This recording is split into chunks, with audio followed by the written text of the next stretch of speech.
سوال کیا جا رہا ہے کہ آٹزم کی علامات کیا ہوتی ہیں؟ جیسے میں نے کہا کہ آٹزم سماجی اور جذباتی نشو و نما کے مسئلے ہیں. تو اگر آپ سوچیں کہ بچوں کی نشو و نما کے دوران، چاہے وہ بہت چھوٹا بھی 6 ہفتے کے بچوں میں بھی، وہ کیا چیز ہوتی ہے جس کو ہم ان کی ذہن کی جذباتی اظہار کہیں گے، یعنی جذبات کا اظہار کس طرح کرتے ہیں. ایک تو سادی سی بات ہے، بچے روتے ہیں، اور جب وہ پریشان ہوتے ہیں تو وہ روتے ہیں. باتیں تو ظاہر ہے 6 ہفتے کے بچے نہیں کرتے. دوسری جو خاص بات ہے جو وہ کرتے ہیں، وہ آپ دیکھیں گے کہ 6 ہفتے سے پہلے کے بچے مسکراتے ہیں، لیکن جیسے نیند میں مسکرا رہے ہیں، یا بالکل ان کا کوئی تعلق نہیں ہے مسکرانے کا ان کے ارد گرد کے ماحول سے. لیکن 6 ہفتے کے بعد بچے اپنی ماں کو دیکھ کے یا کسی جاننے پہچانے چہرے کو دیکھ کے مسکراتے ہیں. اس کو ہم کہتے ہیں سوشل اسمائل، یعنی یا اردو میں اگر آپ اس کو ٹرانسلیٹ کرنا چاہیں سماجی مسکراہٹ کہتے ہیں. تو یہ وہ مثال ہے پہلی، جو ذہنی نشو و نما جب سماجی جذباتی ہو رہی ہو تو اس میں یہ اس کا علامت ہے کہ 6 ہفتے کا بچہ کسی کو دیکھ کے مسکرائے گا. تو جن بچوں کو آٹزم ہوگا وہ یہ نہیں کریں گے، یا کم از کم 6 ہفتے پہ تو بالکل نہیں کریں گے. اسی طرح کی اور بھی باتیں ہیں. مثال کے طور پہ آٹزم والے بچوں کو اگر آپ آواز دیں گے ان کا نام لے کے، تو وہ کئی دفعہ نہیں مڑ کے دیکھیں گے. ان کو اندازہ نہیں ہوگا کہ اس کا مطلب مجھے اگر میرا نام بولا جا رہا ہے تو مجھے مڑ کے دیکھنا چاہیے. ایک اور یہ بھی امپورٹنٹ بات ہے کہ اپنے آپ کو شیشے میں پہچانیں گے نہیں. اگر کوئی چیز اچھی لگتی ہے، بچے اکثر بہت کیوریس ہوتے ہیں، اور بہت زیادہ چیزوں کو جب وہ ایکسپلور کرتے ہیں، ان کو کوئی چیز ڈفرینٹ لگتی ہے تو اس کا اظہار بھی کرتے ہیں. بچے آپ نے دیکھا ہوگا کہ بالکل بلا وجہ بھی کلیپنگ کرتے ہیں، خوش ہوتے ہیں، اور پتہ چل رہا ہوتا ہے کہ وہ بتانا چاہ رہے ہیں کہ یہ چھوٹی سی کسی بات پہ وہ خوش ہیں. تو آٹزم والے بچے اپنی خوشی کو شیئر نہیں کر سکیں گے، اپنی انجوائمنٹ کو پہنچاتے نہیں ہیں اکثر آگے پیچھے لوگوں کو، اپنے خاص طور پہ پیرنٹس وغیرہ کو. اسی طرح اگر آپ ان کو وہ پوائنٹ، انگلی سے جو پوائنٹ اشارہ کرنے کا کی جو ایبلٹی ہے نا کسی چیز کی طرف توجہ دلانے کے لیے، وہ بھی اکثر آٹسٹک بچوں میں نہیں ہوتی. آنکھوں کو پہ آنکھیں ڈال کے بات نہیں کرتے بچے، یہاں جب جو ضرورت ہوتی ہے نا آئی کانٹیکٹ رکھ کے بات کرنے کی، وہ ان کو نہیں اکثر پتہ ہوتا. یعنی یہ جو سب باتیں ہیں نا، ایسا نہیں ہے کہ ایک بھی ہوگی تو آٹزم ہے، ایسا ہے کہ ان میں سے کافی ساری اکٹھی ہوں گی تو آٹزم کا چانس بن جائے گا. اگر کوئی آئی کانٹیکٹ کر لیتا ہے تو اس کا یہ مطلب نہیں ہے کہ وہ آٹزم اس میں نہیں ہے.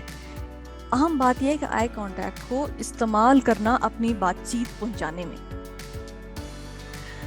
ایک اور امپورٹنٹ بات جو جیسے ایک تو یہ میں آپ کو جو ابھی تک باتیں بتا رہی ہوں، یہ سماجی رابطے قائم کرنے سے متعلق، یعنی سوشل انٹریکشن ہے، اور کمیونیکیشن ہے، اپنی بات پہنچانے کی.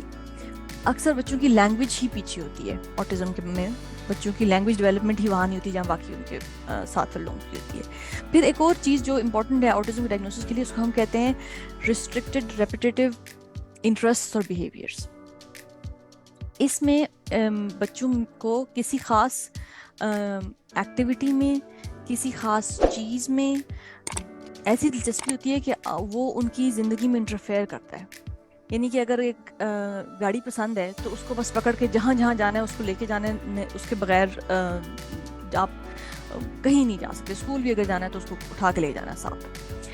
یا پھر ٹوائز کے ساتھ اس طرح کھیلنا جیسے ان کا مقصد نہیں ہے کھیلنے کا. مثلا یہ بہت زیادہ کامنلی بتایا جاتا ہے کہ بچے کار اٹھائیں گے، اس کے ویل کے ساتھ کھیلتے رہیں گے. یا اگر ڈال ہے تو اس کی جو آئیز اوپن کلوز والی ڈال ہے، اس کی آنکھیں کھولتے بند کرتے رہیں گے. یا پھر ان میں سینسری بھی کچھ باتیں ہوتی ہیں کہ ہو سکتا ہے، سب میں نہیں ہوتی، لیکن ہو سکتا ہے کہ کچھ سینسری سینسٹیوٹیز ہوں. آواز سے بہت زیادہ سینسٹیو ہونا، یعنی کہ کسی خاص قسم کی آواز سے اتنا تنگ ہو جانا کہ اس سے پھر کوئی کام نہ کر پانا، اس میں اپنے آپ کو کوپ نہ کر پانا، اپنے آپ کو کنٹرول نہ کر سکنا اس آواز سے کی تنگی سے بچنے کے لیے. یا کبھی کبھی بچوں کو کچھ خاص قسم کی کپڑوں سے تنگ ہو جاتے ہیں، وہ پہن سکتے. کھانے خاص قسم کے کھاتے ہیں، سارے کھانے نہیں کھاتے. تو یہ مختلف قسم کی سینسٹیوٹیز بھی ہو سکتی ہیں. میں اس میں ابھی بہت اور بھی میں جا سکتی ہوں، لیکن مجھے لگتا ہے کہ پھر باقی سوال لے جائیں گے، لیکن یہ مین باتیں ہیں.